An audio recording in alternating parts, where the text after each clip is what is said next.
Assalamualaikum warahmatullahi wabarakatuh. Jumpa lagi bersama kami di Bitok Banjarmasin Post. Bicara apa saja bersama saya, jurnalis Banjarmasin Post, Agus Rumpoko. Kali ini kita mau berbincang-bincang mengenai Universitas Lambung Mangkurat, Universitas Kebanggaan warga Kalimantan Selatan. Bersama kami, alhamdulillah, Bapak Rektor berkenan hadir.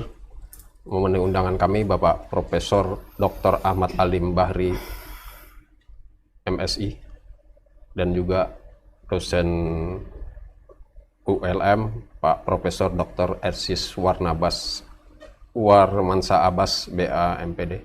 Assalamualaikum Bapak-Bapak. Waalaikumsalam. Terima kasih banyak memenuhi undangan kami. Pemirsa, di sini kami akan berbincang tentang beberapa waktu yang lalu kami mendapatkan sedikit ucapan selamat dari rektor kepada 11 dosen penerima penghargaan World Top 100 Scientists in Indonesia dari UNLAM. Kalau melihat dari World ini berarti dunia nih, berarti penghargaan dunia ya Pak ya. Sebuah kebanggaan nih Pak. Jadi kami juga mau tahu gitu. Nah, penghargaan apa ini? Karena kalau mengucapkan World ini kan internasional kelasnya. Ya. 11 penerima penghargaan. Itu bisa apa penghargaan ini Pak Rektor? Sehingga Bapak ya mengucapkan selamat gitu. Ya, baik, terima kasih. Yang pertama, terima kasih kepada BPOS ya yang telah mengundang Universitas Lambung Mangkurat untuk bincang-bincang pada sore hari ini, dan tentu saja ini satu kehormatan bagi ULM untuk memperkenalkan lebih jauh beberapa hal yang terkait dengan capaian-capaian yang telah diraih oleh ULM. Salah satu diantaranya adalah bahwa ULM menempatkan 11 orang dosen atau tenaga edukatifnya dari 100 ilmuwan terbaik nasional kita di Indonesia. Tentu ini adalah merupakan salah satu kebanggaan bagi Universitas Lambung Mangkurat yang menempatkan 11 orang dosen Universitas Lambung Mangkurat sebagai ilmuwan terbaik nasional kita. Nah, oleh karena itulah sebagai apresiasi terhadap kawan-kawan yang telah menorehkan prestasi luar biasa di tingkat nasional, maka tentu saya secara kelembagaan Universitas Lambung Mangkurat berkewajiban untuk menyampaikan ucapan selamat. Nah, sehingga dengan demikian tentu saja keberadaan teman-teman di 100 terbaik ilmuwan nasional ini ada beberapa manfaat yang ingin dicapai. Yang pertama tentu saja bahwa ini akan menjadi motivasi tersendiri bagi Sivitas Akademika Universitas Lambung Mangkurat untuk lebih semangat dalam pengembangan ilmu pengetahuan dan teknologi melalui kegiatan riset dan penulisan. Kemudian yang kedua, tentu ini bukan hanya sekedar menjadi terbaik dari 100 ilmuwan nasional kita, akan tetapi sekaligus ini membuktikan bahwa Universitas Lambung Mangkurat itu memiliki ya SDM yang unggul di bidang penelitian dan publikasi. Lalu kemudian yang ketiga, tentu saja ini akan berdampak secara luas terhadap pengembangan riset dan penulisan di Universitas Lambung Mangkurat, sehingga diharapkan akan mampu mendorong percepatan kenaikan jabatan fungsional dosen ke guru besar, ke lektor kepala dan sebagainya. Dan lalu kemudian juga akan semakin memperbesar nama Universitas Lambung Mangkurat di kancah nasional, dan banyak hal lain lagi yang bisa dicapai dari itu, antara lain ada ketika akreditasi institusi, program studi dan sebagainya. Ini kan semua informasi-informasi yang menggembirakan, yang bisa diekspos ke masyarakat bahwa ULM itu adalah universitas yang memiliki keunggulan di bidang sumber daya manusia. Antara lain adalah Profesor Ersis. Proses Ersis. Ya, kamu gitu ya? Ya, ya dari catatan kami gitu, saya coba baca nih Ya. siapa-siapa yang menerima 11 penerima itu. Tentu saja Pak Profesor Ersis, kemudian Ibu Mutia MPD untuk bidang pendidikan, dan juga Ibu Sri Hartini MSc, kemudian untuk bidang bisnis dan manajemen Bapak Dr. Ismi Rajiani MM. Ya. Kemudian juga ada Profesor Agung Nugroho STP MSc, dari itu bidang kedokteran tuh Pak ya, dan kesehatan, dan juga Dr. Andes Eko Suhartono. Kemudian untuk bidang IPA ini ada Ibu Misbah MPD. Ya. Kemudian untuk bidang desain arsitektur Bapak Rudi Hartono. Ya. Kemudian Bapak bidang hukum Bapak Dr. Rahmadi Usman SHMH.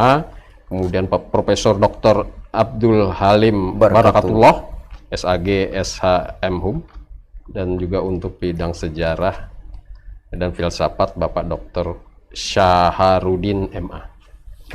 Sebagai salah satu penerima penghargaan nih Pak Ersis nih, kan saya mau tanya Anda kenapa bisa dapat ini? Nah, apa alasannya Anda mendapatkan ini? Gitu. Harus ada alasannya dong. Gimana Pak Ersis? Oke, jadi terima kasih ya. Yang pertama saya mengucapkan terima kasih dulu sama Pak Rektor. Saya kira ini pengalaman pertama saya setelah hampir 40 tahun di ULM gitu loh. Okay. Satu ya. Yang kedua saya juga kaget. Nih, kenapa ADSN ini begitu diperhatikan oleh Pak Rektor, oleh ULM gitu loh. Nah, sebenarnya kalau bagi saya sebagai dosen ULM itu sebenarnya hal kerja yang biasa-biasa saja, yang rutin seperti yang selama ini. Nah, kekagetan itu menjadikan artinya UNLAM ini melihat suatu titik yang sangat penting. Nah, berdasarkan itu tersengaja saya juga saya pelajari lah itu apa ADSN. Ternyata begini. Jadi ketika misalnya saya meneliti, penelitian itu saya tulis, lalu saya publish di jurnal, apakah itu jurnal Scopus, OSN, atau yang paling banyak saya menulis itu di Sinta. Atau misalnya saya menulis dijadikan buku. Biasanya setiap saya meneliti apa saja atau melakukan penelitian, saya jadikan buku. Kemudian saya juga mendapat hak cipta dan segala macam itu. Nah, ternyata itu oleh UNLAM dianggap sebagai sesuatu yang bagus dalam pengertian saya itu melaksanakan tugas saya sebagai dosen. Nah, ketika hal tersebut saya publikasi, ya, mempublikasi itu tidak seperti yang dibayangkan orang. Misalnya begini, saya melakukan penelitian, lalu saya ini menulisnya di jurnal, ya kan? Ketika saya nulis di jurnal, orang kan baca, karena itu di dunia internet. Lalu orang mensitasi, mengutip apa yang saya tampilkan itu. Nah, ternyata oleh ADSN itu saya dikasih poin. Ya misalnya satu kutipan satu kali saya juga heran, saya nggak tahu juga nih Pak Rektor nih ke saya nih kok berpihak kayaknya. Satu kali saya ikut menulis di seminar internasional yang beliau adakan, tahu-tahu saya dikasih sebagai best paper, sebagai penulis terbaik. Saya ingat juga itu dapat data 5 juta. Itu contohnya ya. Jadi artinya saya melihat ini kelanjutan daripada itu yang sebenarnya memang harus sedemikian. Nah, ketika saya menulis itu, apakah itu di konferensi internasional, bahkan kadang-kadang saya itu membawa anak-anak muda, saya misalnya membawa anak-anak muda misalnya melihat misalnya para wisata Banjarmasin, itu saya tulis, kemudian saya mintakan ISBN-nya, saya publish. Nah, itu nanti di publish di Google Scholar. Nah, saya juga harus kasih tahu mungkin sama masyarakat umum ya, Google Scholar itu berbeda dengan Google. Kalau Google itu apa aja yang kita tulis di internet itu dia akan. Tetapi kalau Google Scholar itu khusus untuk akademisi, apakah dia dosen, peneliti. Nah, karya-karyanya yang dia tulis, ya, yang dipublikasi itu disitasi. Nah, jumlah sitasi itu yang dihitung. Makanya nanti ada bidang-bidangnya, ada bidang A, bidang B, bidang C, dan segala macam. Nah, jadi ya untuk awal ini saya sekali lagi Pak Rektor, terima kasih Dan seperti yang saya tulis sebelumnya, saya terkaget-kaget kenapa saya kok diapresiasi oleh ULM, bayangkan itu. Oke, kira-kira begitu Pak. Kenapa Pak? Ini menjawab pertanyaan Pak Ersis ini. Sebetulnya kan itu adalah hal yang lumrah.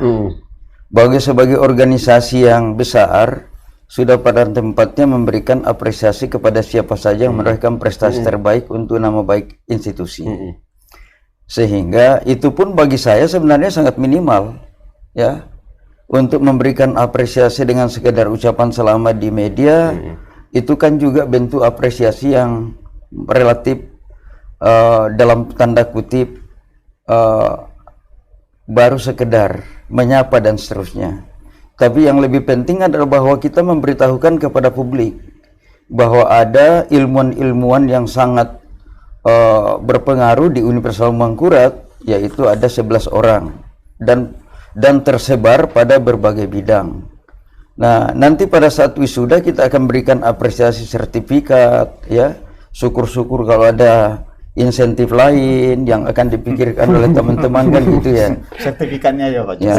Anunya materinya tidak Pak? Nah, jadi Kalau dipaksa boleh lah. jadi paling tidak ada sertifikat dipajang untuk dilihat anak-anak di rumah bahwa oh ayah saya, ibu saya adalah saintis ternama di Indonesia pada zamannya. Nah, ini kan satu menurut saya ini kan ada sesuatu prestasi yang monumental yang perlu diabadikan untuk kepentingan anak cucu dari teman-teman yang sudah berhasil masuk pada 100 saintis terbaik di Indonesia. Nah, sehingga dengan demikian saya menganggap bahwa biasa-biasa saja universitas itu memberikan apresiasi. Mungkin kalau perguruan tinggi lain ya bisa diberikan apresiasi dalam bentuk yang lebih besar dan sebagainya, ya kan? Ya. Jadi saya kira tidak ada yang keliru. Kalau melihat dari statement Pak Ersis tadi, gitu, terkaget-kaget, tidak merasa tidak biasa-biasa saja, gitu. Apakah para dosen ini tahu, Pak, ada forum, ada fasilitas untuk berprestasi untuk meningkatkan itu? Apa itu sosialisasi sudah tahu? Jadi sebenarnya semua dosen itu memahami proses itu. Jadi satu yang saya ingin sampaikan, saya menyadari betul bahwa untuk menulis jurnal itu tidak mudah melakukan publikasi. Jar orang Banjar kucang kirap tuh. Artinya pada saat tulisan itu kita submit ke salah satu jurnal, bisa bolak-balik berkali-kali untuk dilakukan review oleh reviewernya. Apalagi jurnal internasional bisa sampai 5 kali, 6 kali, 7 kali direview baru bisa tulisan itu terbit. Kalau terbit banyak yang tidak terbit. Nah, ini kan sebetulnya salah satu poin yang saya pahami, sehingga saya minta Pak WR4 tolong segera kirim ke Bepos ucapan selamat untuk teman-teman yang telah menorehkan nama terbaik untuk Universitas Mangkurat. Nah, sehingga dengan demikian ya langsung diurus oleh WR4 pada saat itu. Dan setelah itu saya persiapkan sertifikat, nanti kita serahkan pada saat wisuda. Ya, syukur-syukur kalau bisa Anda rencanakan untuk yang lainnya gitu ya. Ya kan gitu. Jadi persoalannya bagaimana menulis ya. Bagaimana menulis, bagaimana kalau fasilitasnya dosen sudah pada tahu gitu.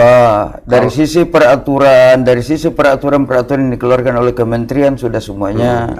Kemudian misalnya pemerintah kan ada Sinta, ya kan?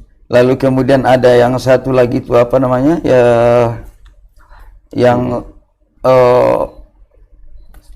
ada Sinta, Simlikerma, ada yang lain lagi itu yang satu Garuda dan sebagainya.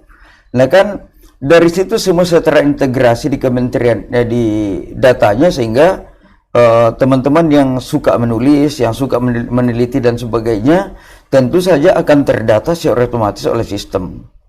Begitu melakukan publikasi atas tulisan hasil riset yang dilakukan, maka secara otomatis akan terdata oleh sistem. Nah, oleh karena itulah, ya saya kira tidak ada yang bisa memperhitungkan bahwa saya masuk atau tidak. Karena saya yakin di antara teman-teman itu targetnya untuk masuk ke situ kan nggak kepikiran sama sekali. Iya kan? Enggak sama sekali. Enggak sama sekali. Saya yakin itu bahwa teman-teman itu hanya melakukan pekerjaannya dengan tulus dan ikhlas untuk melakukan penelitian, publikasi dan sebagainya sebagai wujud tanggung jawab seorang akademisi.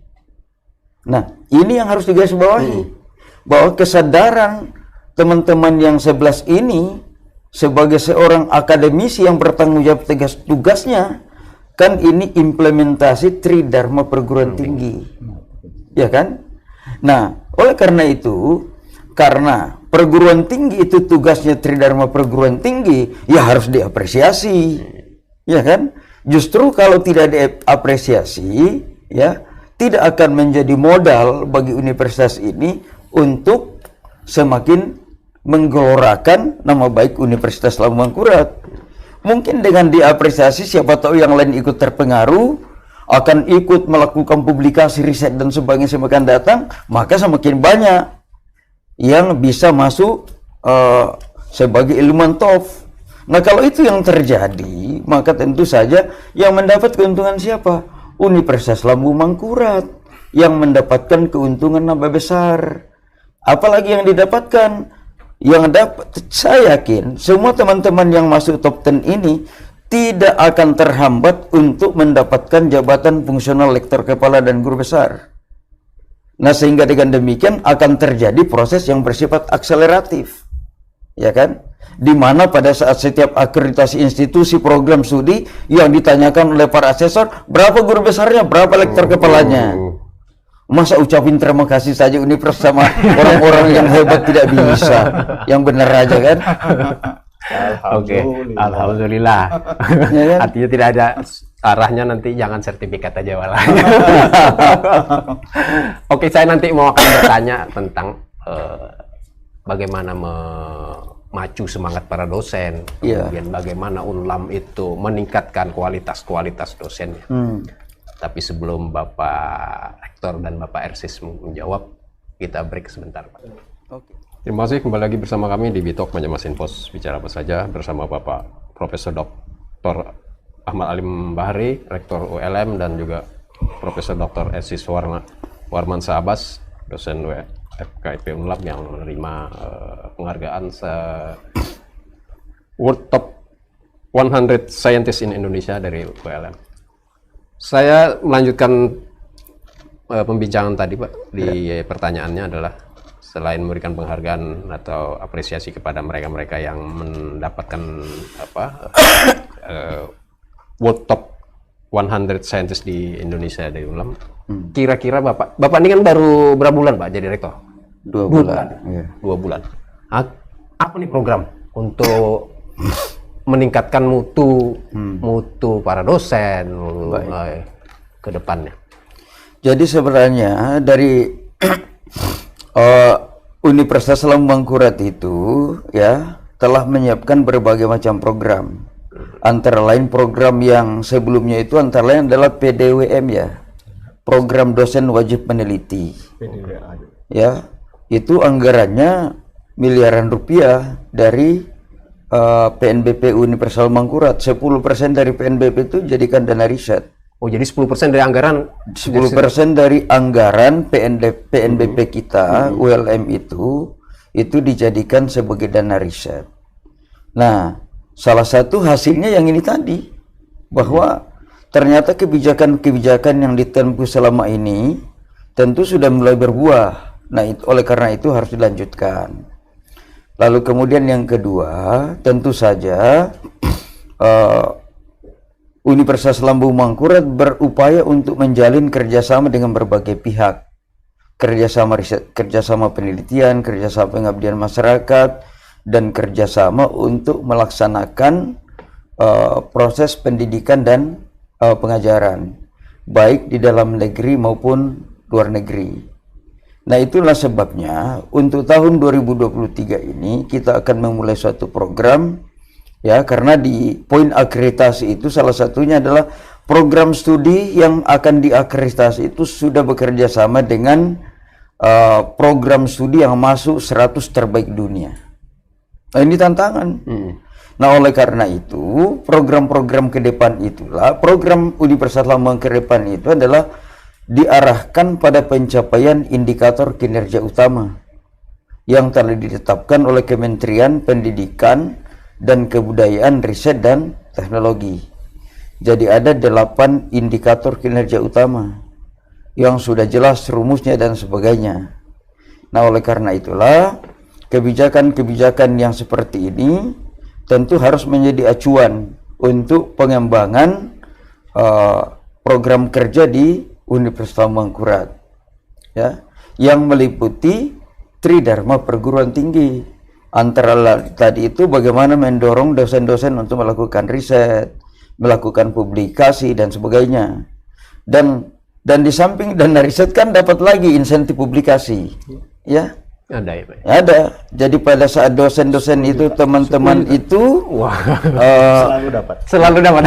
teman-teman itu terbit jurnalnya, terbit bukunya biasanya diberikan insentif, meskipun tidak terlalu berat, tidak terlalu besar. Bagi saya 10 juta itu gede. Ya, Gede lah, Pak. akan Paling tidak memotivasi ya. Paling tidak itu adalah untuk mempertahankan ritme motivasi untuk meneliti, untuk publikasi dan sebagainya. Dan sekaligus merupakan menunjukkan apresiasi universitas terhadap teman-teman yang memang betul-betul serius dalam melaksanakan riset dan publikasi, ya. Nah, lalu kemudian perguruan tinggi juga di berbagai fakultas disiapkan insentif bagi teman-teman yang sedang program doktor dan sebagainya. Ada bantuan yang diberikan oleh universitas melalui fakultas masing-masing. Lalu kemudian berikutnya lagi, ya, setiap tahun biasanya kita mendapatkan bantuan dari pemerintah provinsi yang terkait dengan bantuan dana pendidikan atau dana penelitian teman-teman yang sedang studi lanjut. Nah, ini kan semua adalah merupakan salah satu upaya yang selama ini sudah berjalan dengan baik, sisa bagaimana mempertahankan dan meningkatkan, sehingga dengan demikian capaian sasaran jumlah guru besar bisa dicapai dengan maksimum, dan juga target capaian untuk lektor kepala bisa dicapai secara lebih optimum. Sekarang berapa Pak jumlah dosen di ULM, kemudian strata-stratanya bagaimana? Apa yang Sekarang jumlahnya kan sekitar 1.400 dosen. Lalu kemudian yang sudah guru besar baru 72 orang. Iya. Di antara 1.400 itu kan sekitar 400 lebih doktor, ya. Iya. 400 lebih doktor, kalau kita hitung itu seharusnya standarnya minimal 30% dari 400 itu harus profesor. Jadi kalau kita gunakan standar 30% dari 400 sekian itu kan harusnya minimal 120 sampai 130 yang sudah profesor. Ya, jadi ini masih ketinggalan, masih banyak ketinggalan. Masih banyak malah. Kita kejar, Pak. Ya, dan kita harus kejar. Mudah-mudahan bisa terkejar, ya, untuk tahun 2023 dan menuju ke tahun 2024. Insentif sudah, upaya memberikan semangat oke gitu. Tetapi tentu saja masih ada saja yang dosen yang bekerja standar gitu. Itu mau diapain Pak? Jadi begini, 3 hari yang lalu, ya. Jadi 2 minggu lalu, ya, saya melaksanakan pengambilan sumpah jabatan fungsional dosen. Dari 30 sekian itu hanya 1 lektor kepala yang disumpah pada saat itu. Sisanya lektor dan asisten ahli. Ya, untung ada kegiatan itu.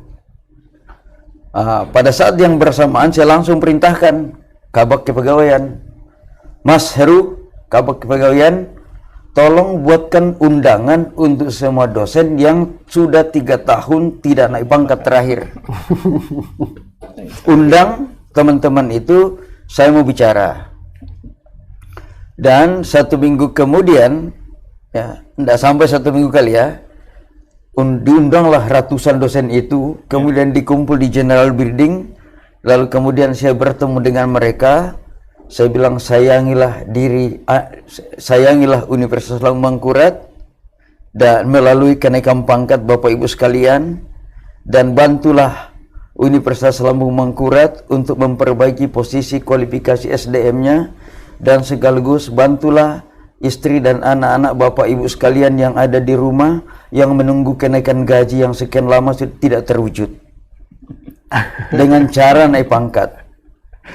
Ya, dengan cara menaikkan jabatan fungsional. Selama Bapak Ibu sekalian yang sudah lektor kepala, saya asumsikan 5 juta gaji pokoknya. Saya akan surati istri Bapak bahwa suami Bapak ini telah mengabaikan kehilangan pendapatan sebanyak 10 juta per bulan. Tolong dibangunkan yang bersangkutan. Ribut Pak, karena saya mau nyurati istri-istrinya.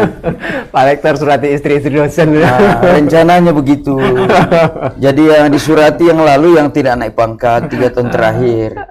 Lalu kemudian saya sambil guyon, tak surati loh istrinya Bapak ini bahwa sebetulnya ada potensi pendapatan 10 juta per bulan yang diabaikan, ya kan? Karena kan tunjangan kehormatan kan, 2 bulan gaji kan. Berarti kalau 5 juta gaji pokoknya, 10 juta hilang tuh, ya kan? Wah, akhirnya ramai, ya kan? Akhirnya ramai pertemuan itu. Ini Pak, ini rektor katanya ada-ada saja. Kasih surat cinta ya. Ya, dan saya pikir hal seperti itu bisa saja ditempuh. Ya kirim istrinya supaya dia, Pak, ini anak-anak mau sekolah, mau kuliah, gimana nih, ya kan? Mana itu 10 juta katanya, supaya dikejar kan gitu ya. Kalau melihat apa yang disampaikan Pak Rektor, Pak Profesor Ersis bagaimana? Ini kan Profesor Ersis ini itu masuk yang senior ya, Pak. Iya, sangat senior. Sangat senior, sangat akrab dengan media deh. Oh iya. Sangat media. Melihat apakah berbeda dengan kepemimpinan sebelumnya atau lebih keras atau lebih bagaimana nih? Atau ada masukan yang buat Pak Rektor yang mumpung ada di sini nih?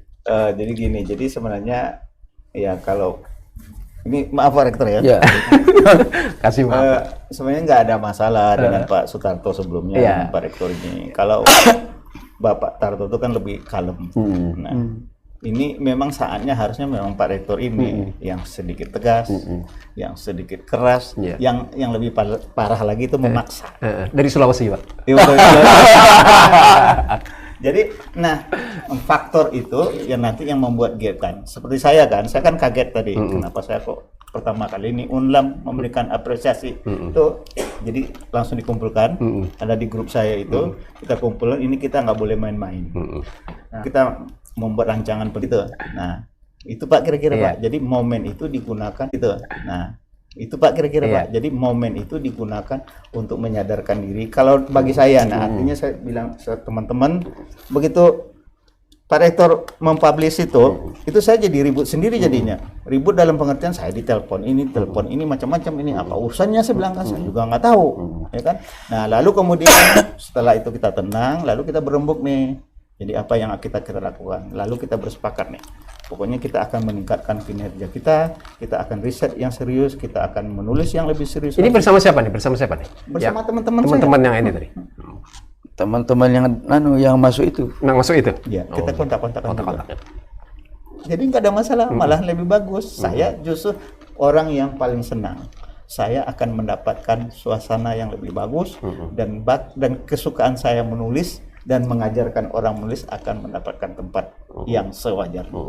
Jadi no problem ya Pak, sedikit-sedikit dicubit oleh Pak Rektor gitu. Cuma kadang-kadang panas juga tuh. Sentilannya keras sebenarnya. Sentilannya keras. Tapi kalau di luar dia kan bercanda, jadi kan kita nggak masalah kan. Gitu Pak. Ya Pak. Nah, satu hal yang saya ingatkan, sebenarnya di OLM itu banyak Pak. Banyak sekali. Banyak hebat Pak. Nah, saya minta sama Pak Rektor ini nanti kita auranya itu kita buka. Banyak sekali, saya juga punya data kok. Kira-kira begitu Pak. Ya kan salah satu tujuannya kenapa dipublikasi barang ini supaya yang masih berada dalam sarangnya bisa keluar semua. Ya kan? Jago-jago yang masih ada di dalam sarang ini bisa segera menunjukkan dirinya bahwa saya juga ada loh. Kan gitu ya. Nah, apalagi kalau kita mampu membangun sinergi agar yang 11 orang ini menjadi membina yang lain. Ya kan? Ini membina yang lain. lalu nanti kita lihat lagi di Sinta kayak apa prosesnya dan sebagainya. Ya, siapa yang masuk 10 besar top 10 di Sinta di Sinta seluruh Indonesia, ya kita bagaimana memikirkan supaya orang berlomba-lomba masuk untuk itu. Nah, sehingga dengan demikian saya kira yang saya mau katakan ini juga salah satu strategi untuk membangun iklim akademik yang semakin kondusif. Dan ini salah satu cara untuk mendorong tingkat produktivitas yang biaya murah. Ya kan? Biaya murah. Ya kan? Kan lebih banyak habis kalau saya adakan workshop dengan jumlah dosen 1.400, paling tidak 14 kali workshop kan? Tapi dengan hanya begini selesai barang-barang itu. Ya kan? Jadi pukulannya lemah tapi tendangannya keras. Ya kan? Ini sudah artinya saya sudah menangkap gitu apa yang mau Pak Rektor lakukan untuk meningkatkan para dosen gitu. Tentu saja juga apa yang dihasilkan harus keluar ya Pak ya. Artinya tidak terkungkung di Unlam sendiri, Unlam meneliti tapi tidak terpublikasikan gitu. Nanti ke sesi selanjutnya saya mau tanya gitu soal kiprah Unlam. Terima kasih, kembali lagi bersama kami di Bitok Banjarmasin Pos bicara apa saja bersama Pak Rektor ULM dan Pak Profesor Esis. Ini ada pertanyaan Pak Profesor, Pak dari Urang Banjar nih. Di akun Urang Banjar. Apa dampak positif banyak pelajar ULM menerima penghargaan ini? Setelah menerima penghargaan ini, apa yang dilakukan lagi, Prof? Dua dulu ya Pak ya. Kemudian dari anak Ai, Profesor Esis Pian sudah sangat dikenal di Kalsel dan kini dapat penghargaan yang luar biasa. Boleh berbagi ilmunya Pak Profesor, bagaimana bisa konsisten tetap fokus di bidang yang digeluti, terutama meneliti. Sementara itu dulu. Kira-kira yang untuk pertanyaan pertama Pak soal apa nih selanjutnya nih buat mereka-mereka yang dapat penghargaan. Ya. Beberapa hal yang saya sudah sampaikan tadi bahwa kawan-kawan yang 11 orang yang telah mendapatkan penghargaan sebagai ilmuwan 100 terbaik ya, berpengaruh ya secara nasional, ini adalah merupakan aset ULM yang harus dipelihara dengan sebaik-baiknya. Ya, tentu saja yang pertama adalah memberikan tugas khusus dalam rangka melaksanakan pembinaan pemberdayaan terhadap teman-teman dosen yang lain. Ada tugas apa lah? Ada tugas khusus. Itu kan yang saya bilang tadi itu. Ya kan, tugas khusus ini adalah jadi bukan, kan ini tugas khusus adalah tugas kemuliaan. Kemuliaan. Dalam rangka memuliakan umat ULM menjadi lebih baik. Jadi ini adalah bagian dari cara untuk berpastabikul khairat. Ya. Jadi ini adalah cara untuk meningkatkan kontribusi positif terhadap seluruh sivitas akademika ULM. Tentu kalau tahun ini ada 11, tahun depan 21, tahun depan 22, kan itu artinya yang 11 orang ini luar biasa hebatnya. Mampu melipat gandakan sampai 100%. Iya kan? Nah, persoalan lain yang terkait dengan teman-teman yang sudah mendapatkan itu, saya sudah sampaikan tadi, tunggu saja pada saat wisuda. Nanti kita akan berikan sertifikat, nanti kita akan berikan ucapan terima kasih dan ucapan selamat pada saat itu, ya. Nah, kemudian tentu saja bagi teman-teman yang sudah ada 11 orang ini akan menjadi modal dasar bagi ULM untuk bergerak lebih masif lagi di bidang riset penelitian, di bidang riset dan publikasi, ya. Mudah-mudahan di PPJP semakin bagus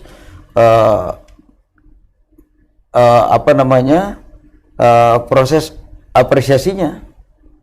Kan kalau di PPJP itu dikelola pemberian insentif terhadap teman-teman yang melakukan publikasi. Aman Pak, selama ini lancar. Lancar. Artinya jangan sampai hal itu terganggu. Karena menurut saya kebijakan itu sudah tepat.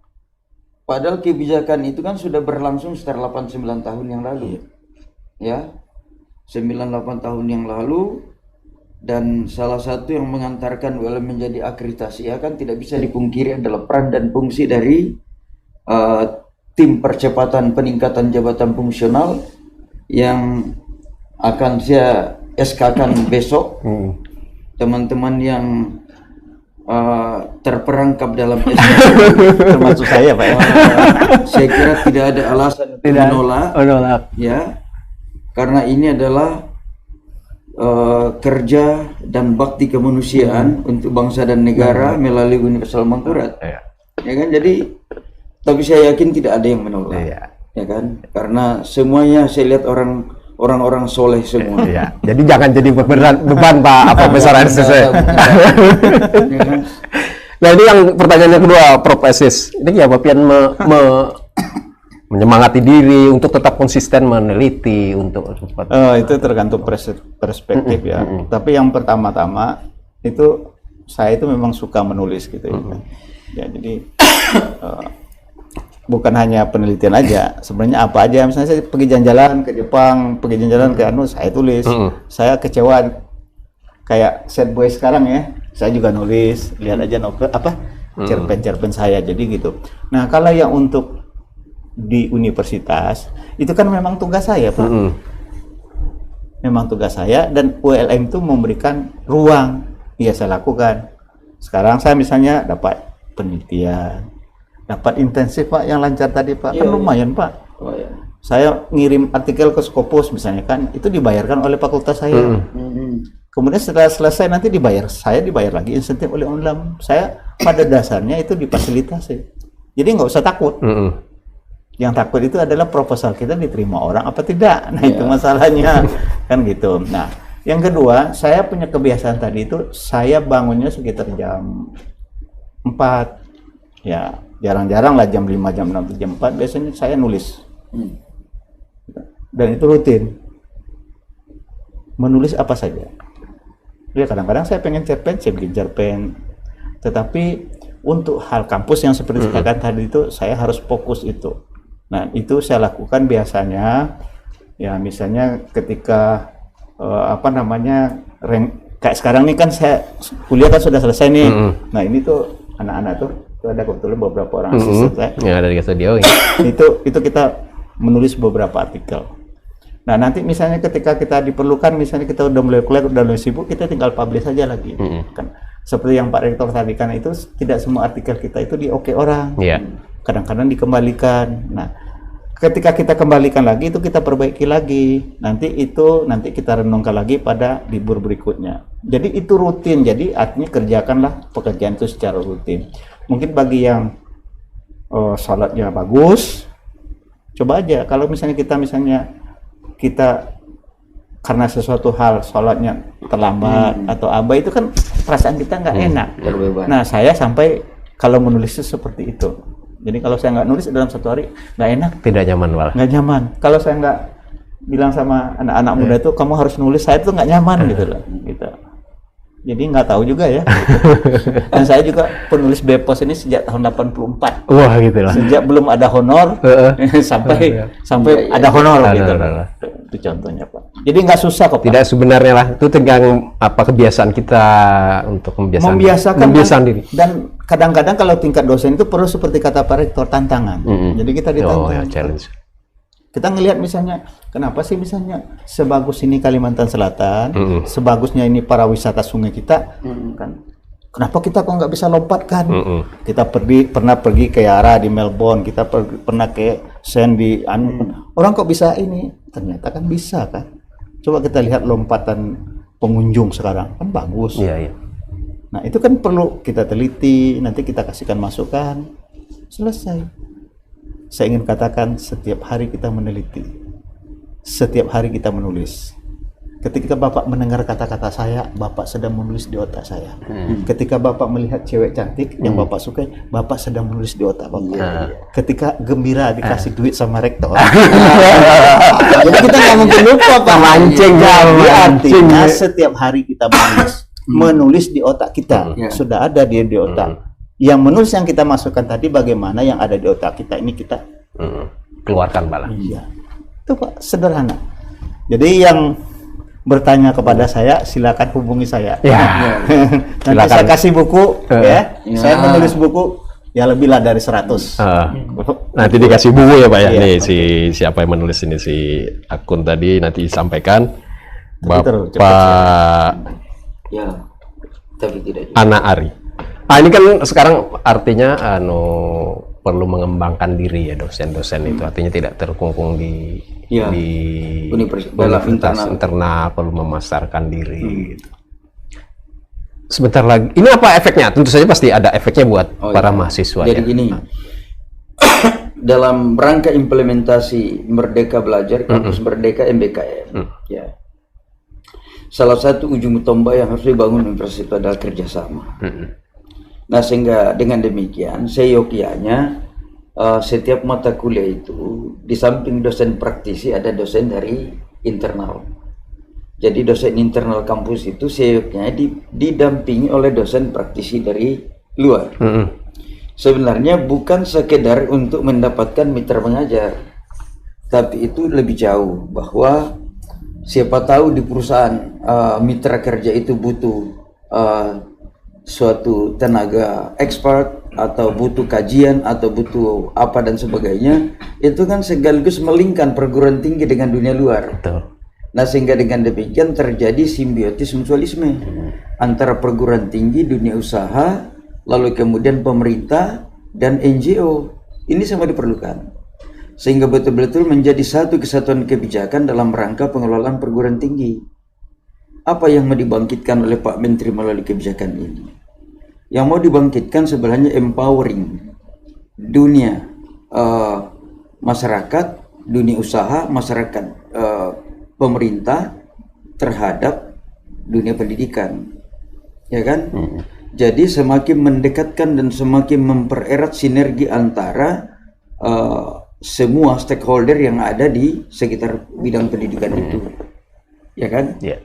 Nah, sehingga dengan demikian, karena terjadi transfer skill, keterampilan, transfer experience, pengalaman, dan segelus pengetahuan, maka diharapkan peserta didik, khususnya mahasiswa, memperoleh nilai tambah dari situ. Kemudian berikutnya yang paling penting adalah mahasiswa yang bersangkutan ini sudah dibuka jaringan networknya sebelum dia menjadi alumni. Karena parameter untuk alumni itu ada 3. Parameter yang pertama, berapa lama dia menunggu pekerjaan pada saat dia lulus menjadi sarjana. Parameter yang kedua, apakah alumni yang kita hasilkan itu mampu menjadi wirausaha. Dan parameter yang ketiga, berapa jumlah mahasiswa program studi atau universitas itu yang langsung studi lanjut pada program pendidikan pasca sarjana. Semua itu terukur, dan itu semua adalah indikator kinerja utama, ya kan? Nah, sehingga dengan demikian untuk membangun semua ini, membangun kolaborasi yang lebih energik, yang bersinergi dan kuat, ya tentu saja yang harus dilakukan adalah penguatan sistem kerjasama antar perguruan tinggi dengan pihak eksternal.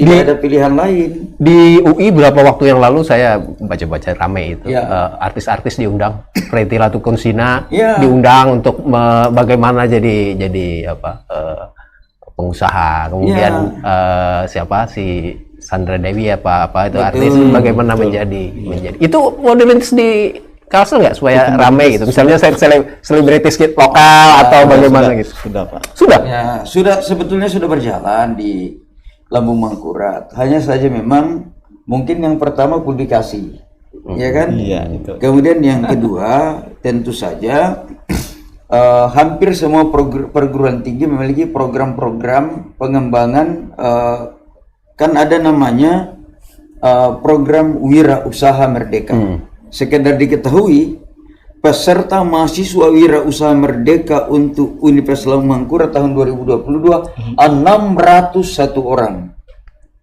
yang diikuti oleh mahasiswa dari berbagai perguruan tinggi yang ada di Indonesia. 601 orang peserta Wira Usaha Merdeka. Bayangkan itu. Tapi kan tidak terpublikasi, ya kan? Lalu kemudian sekian ratus yang ikut menjadi pertukaran mahasiswa Merdeka, ya kan? Belum lagi yang termasuk kampus Merdeka, ya kan? Kampus mengajar. Kampus mengajar ya. Ya, belum lagi yang magang dan sebagainya. Sekarang itu berbagai macam kebijakan yang masuk dalam MBKM itu, ya memang merupakan rintisan oleh pemerintah dalam rangka empowering mahasiswa untuk tidak menjadi pencari kerja pada saat selesai menjadi sarjana. Betul. Tapi justru diharapkan menjadi wirausahawan baru dalam rangka mewujudkan impian Indonesia Emas 2045. Mantap sekali gitu.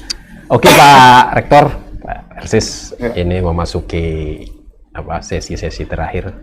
Sebelum kita closing, mungkin ada yang mau disampaikan oleh Pak Rektor dan juga Pak Persis, tentu saja untuk mungkin teman-teman yang di dosen-dosen ULM supaya silakan Pak Rektor.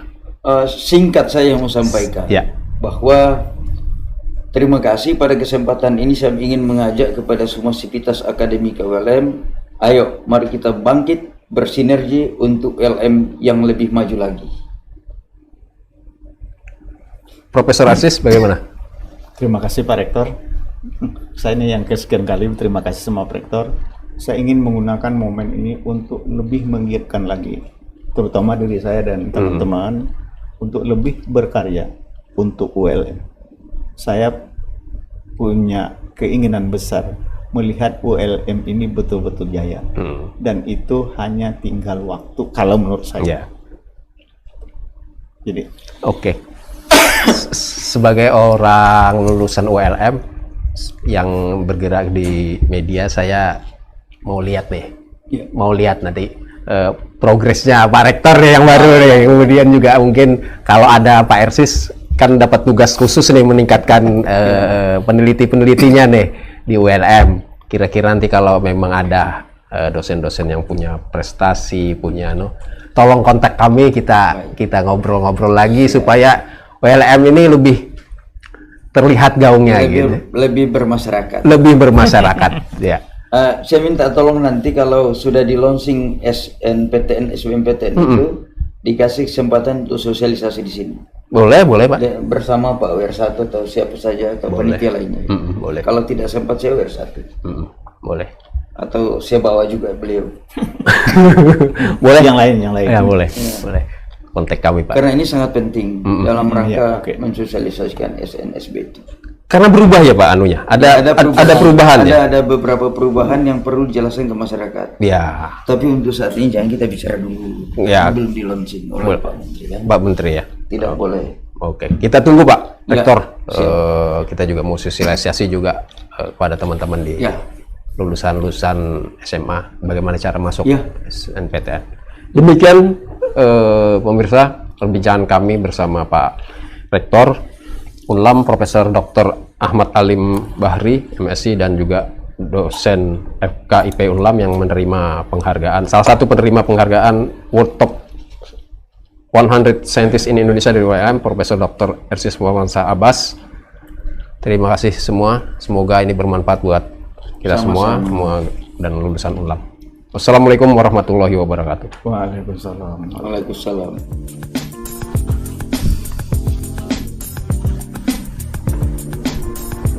Ngomong